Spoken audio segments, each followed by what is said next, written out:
উদয়নগরের এক কাঠুরিয়া নাম ছিল শ্যাম। তার বাড়িতে শুধু তার বউ এবং সে থাকত। তারা গরিব হলেও অনেক সৎ ছিল।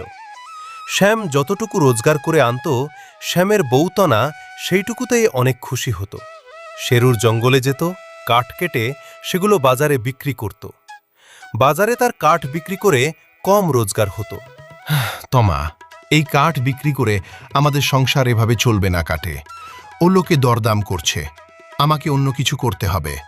সে না হয় তুমি করো গিয়ে, আগে তুমি খাবারটুকু খেয়ে নাও তো। সারাদিন না খেয়ে শরীরটা যেন শুকিয়ে গেছে। রোজকার মতো এক বোতল জল নিয়ে জঙ্গলে যায় কাঠ কাটতে। সে কাঠ কাটতে কাটতে হঠাৎ যেন কেউ আওয়াজ করে, জল জল বলে। শ্যাম হতাশ হয়ে যায়। সে ভাবতে থাকে, এই গভীর জঙ্গলে আবার কে জল জল করছে। সে খুঁজে দেখে একটা বৃদ্ধ লোক সেখানে পড়ে আছে। সে অনেক ক্লান্ত এবং অসুস্থ। সে জল জল করে কিছু বলছে। সেখানে শ্যাম তাকে তার বোতলে রাখা জল খাইয়ে দেয় এবং সে কিছুটা সুস্থ হয়। সে বলে, আপনি এত গভীর জঙ্গলে এখানে কি করছেন?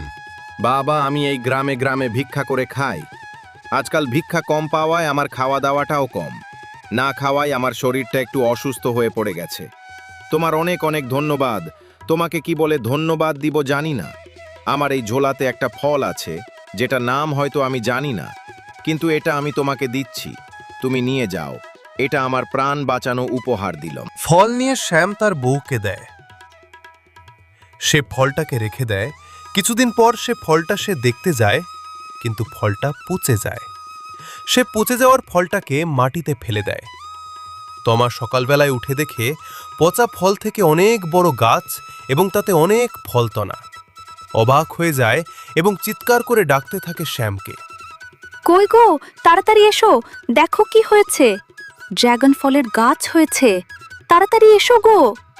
শ্যাম সেই ড্রাগন ফলগুলো দেখে অনেক খুশি হয় এবং সে রোজ সেই ড্রাগন ফলস বাজারে নিয়ে যায় এবং সেগুলো বিক্রি করে। বাজারের লোক খুশি হয়ে সেই ফলগুলা কিনে নেয়। অনেকে পায় এবং অনেকে পায় না। এভাবে বেশ কিছুদিন তার ড্রাগন ফল কি বিক্রি হচ্ছিল। একদিন হঠাৎ আকাশে কালো মেঘে ছড়িয়ে গেল। অদ্ভুতভাবে বিদ্যুৎ চমকাতে লাগে। ঝড়ের গতিতে ড্রাগন ফলের গাছ উপড়ে পড়ে যায় এবং বৃষ্টির জলে সে গাছ ভেসে চলে যায়, নদীর জলে গিয়ে পড়ে। শ্যাম ও তনার জীবনে দুঃখের ছায়া নেমে আসে। তারা অস্থিরভাবে ভেঙে পড়ে। তারা দুঃখে সারা রাত জেগে থাকে। সকাল হতেই হঠাৎ শ্যাম কিছু দেখতে পাই তাদের উঠানে। তনা, দেখো ওখানে কি যেন চকচক করছে। নিয়ে আসো তো, ফাওড়াটা দেখি কুড়ে কি যেন চকচক করছে। তারপর সেখানে কুড়ে দেখে মাটি ভর্তি হীরের পাথর। পাথর অবাক হয়ে যায়। তারা খুশিতে পাগল হয়ে যায়, খুশিতে নাচতে থাকে। তাদের যেন কপাল খুলে গেল। তারা এভাবেই একটা একটা করে হীরে বিক্রি করে সুন্দর করে বাড়ি বানায়, গাড়ি কেনে এবং সুখের সংসার করে থাকে।